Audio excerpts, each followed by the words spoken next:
Coucou les petits amis, et bienvenue dans un nouveau podcast. Aujourd'hui on va parler de Botticelli.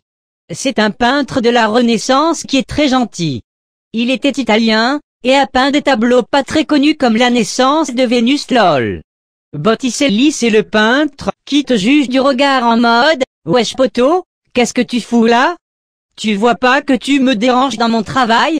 Moi je suis un artiste, ok, donc retourne regarder des vlogs sur YouTube, sale schlag. » Il est né en 1444 ou 1445, on ne sait pas très bien. Il faut dire qu'à l'époque ces bolosses ils avaient pas d'ordinateur pour compter les naissances MDR, et il est mort en 1510. Son prénom c'est Sandro, ça ressemble à Cendre et c'est rigolo MDR. Mais le plus rigolo reste l'origine de son nom de famille, qui n'est pas son vrai nom de famille mais un diminutif, qui vient du mot Botticello, et qui veut dire petit tonneau, apparemment.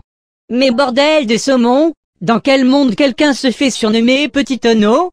Salut, t'as une tronche de tonneau, ça t'embête que je t'appelle petit tonneau frère? Enfin passons. C'était aussi un peu un rageux, et comme les gens au Vatican avaient pas trop kiffé ses fresques, il est allé bouder à Florence et n'en est jamais reparti. C'est là qu'il va peindre ses deux tableaux les plus connus, La naissance de ta mère, et Le printemps du swag. Je suis un petit coquin MDR. La légende veut que Vénus est née de l'écume, et que tout le monde l'aime parce qu'elle est belle, mais moi je pense que c'était une salope, il y a qu'à voir la manière dont cette racaille de la cité lui crache dessus dans le plus grand des calmes, probablement parce que cette catin n'avait pas répondu à ses avances de mufle. En même temps elle le mérite un peu, t'as vu comment elle est habillée? Si ça c'est pas de la provocation, je me demande bien ce que c'est. Elle l'a bien cherché. Bon allez, j'ai assez répandu mon venin, comme ça pour aujourd'hui, je vais faire un petit somme. SLT.